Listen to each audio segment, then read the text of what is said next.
Morning ടാസ്കിൽ ചെല്ലപ്പേരിടാനുള്ള ഊഴം ജിൻഡോയ്ക്ക് കിട്ടി. ജിൻഡോ പൊളിച്ചടിക്കുകയെന്ന് വേണമെങ്കിൽ പറയാം. ആദ്യം ചെല്ലപ്പേരിട്ടത് ജിൻഡോ സായിക്കാണ്.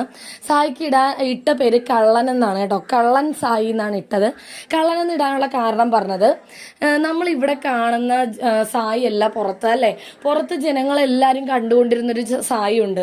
സായിയുടെ യൂട്യൂബ് ചാനൽ, ആ ചാനൽ വഴി കണ്ടിരുന്ന സായി ഒന്നുമല്ല ഇപ്പം ഈ ബിഗ് ബോസ് ഹൗസിനുള്ളിൽ കാണുന്നത്. ശരിക്കും ഒരുപാട് വ്യത്യാസമുണ്ട് സായിയുടെ സ്വഭാവത്തിൽ. എല്ലാത്തിനെയും വിമർശിച്ചും എല്ലാ കാര്യങ്ങളിലും ഇടപെട്ടും നല്ല രീതിയിൽ വീഡിയോ ചെയ്തും നല്ല ഒരു പവർഫുൾ കണ്ടസ്റ്റന്റ് ആണെന്നൊക്കെ വിചാരിച്ച ജനങ്ങൾ വരെ മണ്ടന്മാരായി സായി ബിഗ് ബോസ് ഹൗസിനുള്ളിൽ വന്നതിന് ശേഷം. കാരണം സായി അത്രയും ഒന്നിലും ആക്റ്റീവ് ആകാതെ ഒരു മൂലയ്ക്ക് ഇരിക്കുന്ന പോലെയാണ് തോന്നുന്നത് എന്നതൊക്കെ ജിൻഡോ സായിയെ കുറിച്ച് പറഞ്ഞിട്ട് കള്ളൻ എന്നാണ് പേരിട്ട് കൊടുത്തത്. അത് പറയുകയും ചെയ്തു, ഒന്നും തോന്നരുത്, എനിക്ക് വേറെ പേരിടാൻ എനിക്ക് വേറെ ഒന്നും കിട്ടുന്നില്ല ആലോചിച്ചിട്ട്.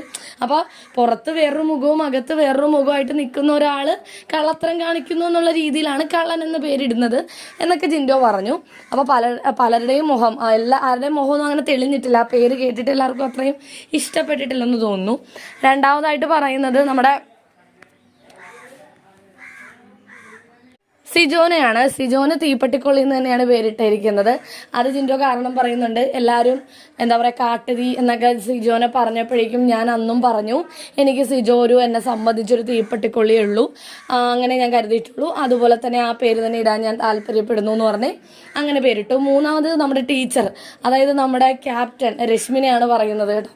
അപ്പോൾ രശ്മിൻ എന്നുള്ള പേര് പറയാണ്ട് നമ്മുടെ ക്യാപ്റ്റൻ, നമ്മുടെ ടീച്ചർ എന്നൊക്കെയാണ് ജിൻഡോ പറയുന്നത്. രശ്മിൻ ഇട്ടിരിക്കുന്ന പേര് ചുണ്ടലി എന്നാണ് ഇട്ടിരിക്കുന്നത്. ചുണ്ടലി വേറൊന്നുമല്ല, ആദ്യത്തെ സമയത്തൊക്കെ വളരെ ആക്റ്റീവായി പവർഫുള്ളായിട്ട് നിന്ന ആളാണ്. പക്ഷെ ഇപ്പോൾ ഒതുങ്ങി ഭയങ്കരമായിട്ട് ഒതുങ്ങിപ്പോയി. ഇപ്പോൾ ഒരു ചുണ്ടലിയെ പോലെ ഒതുങ്ങിയും പതുങ്ങി ഇരിക്കുകയാണെന്ന് എനിക്ക് തോന്നിയിട്ടുണ്ട്. അതുകൊണ്ട് രശ്മിന് ചുണ്ടലി എന്ന് പേരിടുന്നു എന്നും